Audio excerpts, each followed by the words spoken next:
Hi, I am Gail of 876 Documents. I help Jamaicans in the US and other countries with the paperwork to get their Jamaican documents. So, this is about caring for your Jamaican birth certificate. I hinted at it in part of a video, but I'm going to tell you again, straight up. Stop fold up a birth certificate. Mine did fold up because my mother get me that one here from before me start work at the consulate. After I start work at the Jamaican consulate, so I realized when you fold them up, because people bring them in, and when you fold up, so nice and neat, safe, keep it safe in our envelope or whatever, because it fit in our envelope quite nicely. The name start rub out. So right here, so which part my one fold, my father parish of birth gone.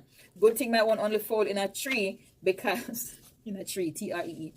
My one only fold in a tree, so only my father place of birth gone. But if you fold it in a 4, you add your date of birth go gone, or your name go gone. And if the registrar cannot read your date of, if the passport office cannot read your date of birth, they're not accepting that document. There's no point having a birth certificate them can't read your date of birth on it. See, my one cut right between my name and my date